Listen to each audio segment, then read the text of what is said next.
Hi friends எல்லாம் எப்படி இருக்கீங்க? ஸோ நான் எங்கே போனேன்னு பார்த்தீங்கன்னா, வெள்ளங்கிரி ஆண்டவர் வந்து மேலே ஏறி பார்த்துட்டு வரணுங்கிறதுக்கு எனக்கு ஒரு கொடுப்பினை கிடைச்சது. ஸோ அவரும் வந்து ரொம்ப நாளாக ட்ரை பண்ணிட்டு இருந்தேன். எனக்கு இப்போ தான் வந்து வர சொன்ன மாதிரி ஒரு அருள் கிடைச்சது. அதனால் பார்க்குறதுக்கு கிளம்பிட்டேன். ஸோ கோயம்புத்தூர்லேருந்து என் மாமா பையன் பைக் கார் வச்சிருக்கான். அங்கேருந்து பிக்கப் பண்ணிட்டு ட்ராப் பண்ணிட்டான். ஸோ உள்ளார என்ட்ரன்ஸ் ஆகிற இடத்துல சாமி கும்பிட்டு ஆண்டவரே மேலே நல்லபடியாக போயிட்டு வரணுமே வேண்டிக்கிட்டு எல்லாரும் நல்லா இருக்கணும் இங்கேருந்து ஸ்டார்டிங்கில் வேண்டிட்டோம். ஸோ உள்ளார போகிற வழியில் எல்லாத்தையும் என்ட்ரன்ஸ் எல்லாத்தையும் பார்த்துட்டு ஃபஸ்ட் டைம் வந்துட்டு இது எல்லாத்தையும் வந்து பார்த்துட்டு போயிருக்கேன். ஸோ இதான் ஃபஸ்ட் டைம் திரும்பி மேலே ஏறேன்.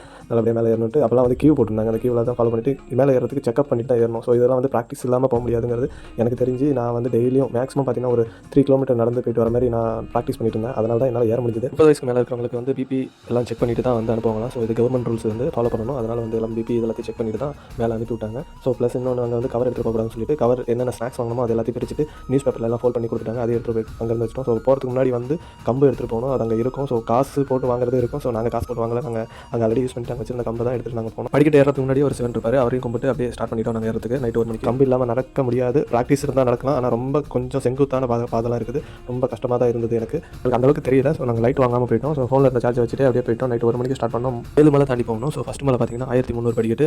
1300 படிக்கட்டு தாண்டி வந்தோம்னா வெள்ளி விநாயகர் அவர் தான் வந்து ஃபஸ்ட்டு வணங்கிட்டு ரெண்டாவது அங்கேருந்து நடந்து போனோம்னா சமமான பாதையாகவும் இருக்கும். அடுத்து வழுக்கு பாறையாக இருக்கும். அதை தாண்டி போனோம்னா பாம்பாட்டி சித்தர் இவரை பார்த்துட்டு அங்கேருந்து பார்த்தீங்கன்னா கொஞ்சம் சமமான தரையாக இருக்கும். ஸோ பாட்டில் எடுத்துகிட்டு போனோம்னா கைத்தட்டான் சுனை அடுத்தது வந்துடும். அங்கே போய்ட்டு அங்கே தண்ணி பிடிச்சிட்டு எவ்வளோ குடிக்க முடியுமோ கொஞ்சம் குடிக்கணும். ரொம்ப குடிச்சோம்னா நம்ம கொஞ்சம் மூச்சு வாங்க. அடுத்தது 5வது மலை வந்துடும். இவர் தான் ஒட்டன் சித்தர் மலை. இவர் தான் வந்து இந்த பாதையெல்லாம் உருவாக்கினார் கஷ்டப்பட்டு. ஸோ இங்கேருந்து பார்க்கும்போது இடம் பார்க்கும்போது சூப்பராக இருக்கும் வியூ. ஸோ நைட்டில் போனதால் பார்க்க முடியல. 5வது மலை பார்த்தீங்கன்னா சமதளமாக இருக்கும். அடுத்து 6வது மலை கிட்ட வந்து கீழே வந்து பார்த்தீங்கன்னா சுனி நீர் வரும். அங்கே வந்து குளிச்சுட்டு அங்கே தண்ணி உள்ளார் பார்த்தீங்கன்னா சிவன் இருக்கும். அந்த சிவனை தொட்டு கும்பிட்டுட்டு இங்கே இருக்கிறதா விபதி சிவன் சொன்னாங்க. ஸோ இதையும் கும்பிட்டு ஆனால் இதில் ஒரு பெரிய விஷயம் என்னன்னா காலையில் 3:50 சம்திங் இருக்கும். அந்த டைமில் இந்த இடத்துல குளிக்கும்போது அவ்வளோ மைனஸ் மேபி 17 to 16 அளவுக்கு ஐஸாக இருந்தது. 3 தடவை வந்து குளிச்சு எழுந்திரிச்சோம். பயங்கரமாக இருந்தது. எனக்கு ஆனால் ஜுரமே பிடிக்கல. பட் நல்ல மெடிசனாக இருந்தது. ஸோ உடம்பு நல்ல டயர்ட்னஸ் எதுவுமே இல்லை. இதுக்கப்புறம் ஒரு பிள்ளையார் கோயில் வரும். அதை தாண்டிட்டோம்னா அதுக்கப்புறம் ரொம்ப செங்குத்தாக இருக்கும். லைட்டாக மிஸ் ஆனாலும் கீழே தான் போவீங்க. அந்தளவுக்கு ரொம்ப செங்குத்தாக இருக்கும். எனக்கு இருந்ததில் இதுதான் ரொம்ப டஃப்பாக இருந்தது.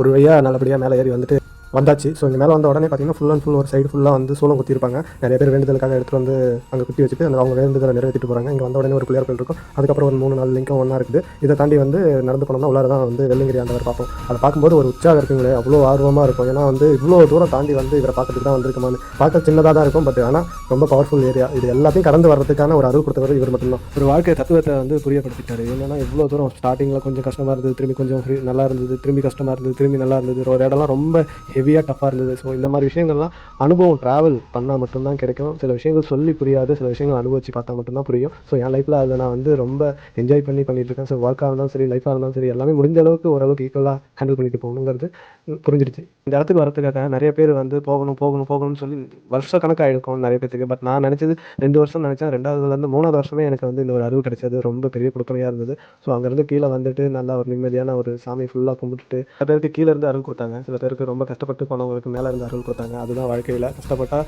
நான் ரொம்ப கஷ்டப்பட்டு எனக்கு வேணும்னு அவசரப்படுற காலத்தில் எனக்கு பொறுமையாக கிடைச்சாலும் பரவாயில்ல, எனக்கான இடம் வந்து இருக்குது. ஸோ எப்போயா இருந்தாலும் அது கிடைக்குங்கிற ஒரு லைஃப்பில் போயிட்டுருக்கேன். ஸோ அதுக்கப்புறம் ஈசா மையத்துக்கு போயிட்டு அங்கேயும் வந்து அந்த சிவனை கும்பிட்டு அங்கேருந்து வெள்ளங்கிரி மலையை அங்கேருந்து பார்க்கும்போது ஒரு குரூப்னு இருக்குது. வாழ்க்கையில் இதை விட பெரிய சந்தோஷம் எதுவும் கிடைக்காது.